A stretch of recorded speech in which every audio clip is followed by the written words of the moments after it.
Hello, everyone, again. We are here providing community information to our community. At this time, we're going to be joined by Julie Warren. She is the Director of Immigration and Refugee Services with Catholic Charities of New Orleans. They have a wealth of information regarding the people they serve and all the different needs for this particular community. So, Julie, thank you so much for being with us this afternoon. Thank you so much for having me. Before we dive into the needs at this moment, I would like for you to remind our viewers what are those services that your department provides on a regular basis? Sure. Our staff serve about almost 5,000 immigrant families in the greater New Orleans area and beyond throughout Louisiana and sometimes even Mississippi, Alabama. Um, we have a large group of staff that provide legal representation to immigrants who are in immigration proceedings or are applying for different forms of legal relief, up to and including citizenship. We represent them in court, we represent them before citizenship and immigration services, and just provide general consultations, legal advice, know your rights, orientations, things like that. And then we have another large team that provides social service support for refugees who are resettled here from abroad, but also a whole other host of immigrants who are here on different kinds of humanitarian status. And that includes case management, employment services, um, hospitality, applications for public benefits, um, really intensive host of social services that people need. And we also have a large team that provides English as a second language classes, formal classes and informal tutoring for over 1,000 students a year. That's a lot of services that you provide, and I know Catholic Charities in general has always been very helpful and supportive after emergencies. So I know these services that you provide have not stopped right now, even though we have the challenges of the social distancing and of the courts are being closed and operating only remotely. You're still providing these services. How has your office adapted to all these changes, and how are you reaching out to people? Yeah, that's right. And we often say that we have to be just as adaptable and just as flexible as the immigrant community is. Which we know So we are very adaptable because we have to that's go through so right. many changes. And just as resilient. And so we try very hard to meet folks where they're at. And so we've continued essentially all of our services for clients, except those that absolutely require an in-person group, like an English class, for example, in person. We've transitioned all of that to a remote service. So all of our individual legal representation, our case management, our counseling, employment services are all happening remotely with our clients. Can you give me an example of how that's taking place? Like, let's pick a service and explain how you're doing it right now. Sure. So one example is the one I just mentioned, that we very quickly transitioned all of our ESL classes, and we do serve 4 or 5 levels of class. All of those classes are now happening through Zoom video conference, just like those of us with children are doing at home. We use the same model, and so we have a Zoom classroom-based teaching model now. Um, our clinical services, so we provide bilingual counseling for clients in Spanish. All of that has transitioned to a telehealth model that's happening through a secure video conference line, so that families who are experiencing crisis can continue to access their counselor. That's And very we've necessary. also followed up individually on the phone with probably over 1,000 immigrant community members in the past couple of weeks, just to check in with them and make sure that they have access to the resources they need. That is a lot of work. Again, I just wanted to tell you, like we said before we went live, that there are so many questions. There are so many questions from people who are going through their immigration processes. Mhm. They know that everything is on a pause. At the most of those processes are like on a pause right now. They're waiting for updates to come to them directly from the government. What Mhm. can you tell to these people that are feeling so anxious about what's going to happen with their process? Yeah, it's right that a lot of so court hearings are not necessarily being scheduled at this moment, and citizenship and immigration interviews are not necessarily being scheduled at this moment. However, we've received information that the courts and immigration service is continuing to review cases and process cases for applications that have already been filed. So, for people who are anxious about whether their case is being reviewed, they should be aware that their case is being reviewed, that there are immigration staff that are continuing to work remotely, just like we are, to review their applications and send information by mail on their applications. There's also an EOIR, an immigration court website that people can check if they're anxious about whether immigration courts are open or closed, and they will provide updates on your local immigration court. I want to mention to the people who are asking me about Spanish information that we have somebody in the chat ready to answer. And if you have some questions, whether they're in English or in Spanish, please send them to us and we'll find those answers for you. I'm going to say this in Spanish really quickly. Quiero decirle a las personas que están preguntando por qué no hacemos este videoconferencia en español, que Julie nos está dando toda la información de su en inglés, pero ellos tienen personal que habla español y están disponibles para contestar cualquier pregunta que usted tenga en español a la Oficina de Inmigración y de Refugiados de la Catholic Charities, de Caridades Católicas. Si tiene alguna pregunta específica, por favor, escríbala aquí abajo del chat y del video que estamos viendo en este momento. Estamos en vivo y como les dije de parte de Vivanola y de Caridades Católicas, vamos a buscar las respuestas que usted necesita. En este momento estamos dando una información general de los cambios que está tratando de hacer la Oficina de Refugiados y de Inmigrantes de Caridades Católicas para que sepan cómo contactarlos en estos momentos de distanciamiento social.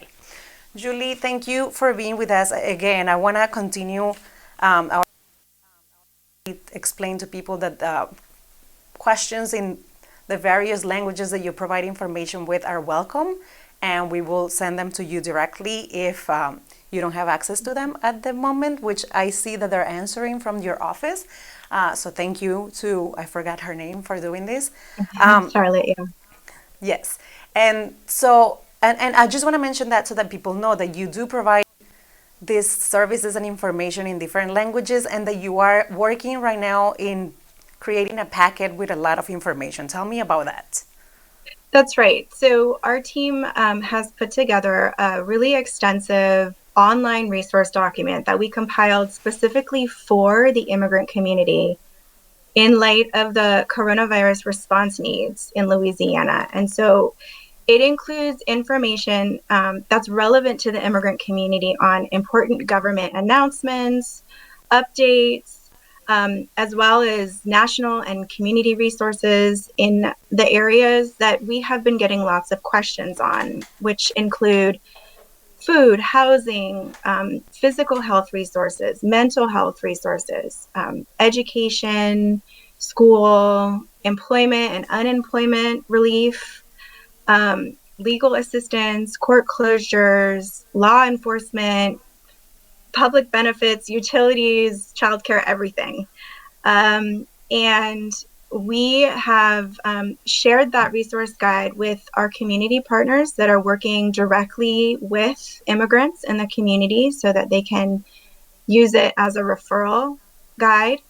And we're also updating it with whether the service is language accessible, whether it requires a certain kind of documentation to access any relevant information like fees or criteria. And so we hope to have that accessible to the general public soon. In the meantime, people can contact us and we can provide them with that information. And the best way to contact you right now is through the hotline that you have set up? Yes, so we have a recorded hotline that provides a lot of important information in English and Spanish. And that phone number is 504-227-3333. It's on the screen right now. Es una línea de respuesta en inglés y en español. Pueden llamar al 504-227-3333. And then you have this reception desk. Who will go then to the reception desk? So we would prefer that you call the hotline first. And if your question is not answered by the hotline, our reception phone number is available to call. And that phone number is on screen right now, 504-310-6860. 504-310-6860. Ellos piden que primero llamen a la línea de respuesta, que es la 310-6860. No, la anterior. Puedes poner en la pantalla. Primero llamar a esta línea que tiene todos los mensajes ya grabados con la información que ustedes requieren, 504-227-3333. Y ya si su pregunta no ha sido contestada, puede ir entonces a el reception desk. Anything else that we should mention? I think we were discussing a bit about people's fear to go to get health checks or testing for the COVID-19. Of ICE being in different sites, we know that fear shouldn't be there, right? Yeah, so ICE has released a formal announcement that they will not be going to sensitive locations like health centers and hospitals, and that immigration enforcement generally is not a priority for them right now in light of the COVID-19 response. But we would like to share, I believe Charlotte is online in the chat.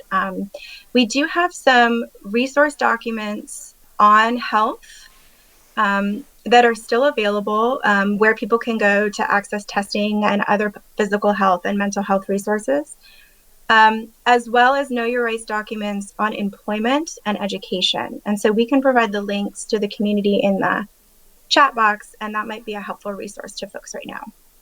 You also mentioned you're providing information in Spanish and other languages through social media. One way to know the information from the Office of Immigration and Refugees from Catholic Charities is Facebook. That is Caridades Católicas en Nueva Orleans, correct? That's right. It's our new multilingual Facebook page that we established just for the immigrant community, and we post in English, Spanish, Arabic, and Portuguese. Because that's one of the challenges right now, is that there is so much information coming out from all the different organizations and institutions, and it's hard to provide that translation on the fly, and there is many different organizations doing that, but to have that coming from an official institution such as Caridades Católicas is very important. Please tell me, what kind of questions and what kind of services are people reaching you for right now during this epidemic? Well, because we are a legal service provider, we are still getting, the vast majority of our calls are still from people wanting information about immigration legal services and their immigration process. So we do spend a lot of time talking to people about that. But we're also seeing in the last couple of weeks a real increase in people who are asking about food resources. And so we are referring them to the food banks and others that we know are available to the immigrant community without discrimination or barriers. As well as information on health, physical health resources, and ESL services. Also because we provide ESL services. So if somebody hasn't reached out to you already, they're not already enrolled in these services, are you taking new people right now? So we don't have the capacity at this moment to take on new legal clients. But if someone is eligible for our social service programs, we will enroll them in our social service program. And we will provide answers and resources to members of the community, even if they're not formally enrolled as clients. That's understandable. Thank you so much. Anything else you would like to add? I don't think so. I know there's also a lot of concern and questions out there about work and employment, folks that have lost work or fear of losing work or have fears of discrimination. And I just want to point out that we do also have an employment services team that's available to answer questions and refer people to resources in that area. So many ways that you help. Thank you. We appreciate the extra effort you're doing during this social distancing and the information you're provided to different communities in different languages. Is not an easy task, but you have a great team that's ready to keep helping the people of the greater New Orleans area. So thank you so much for your time with us, and we're here for anything you need. Let us know if there is anything we can do for you. Thank you so much for your service.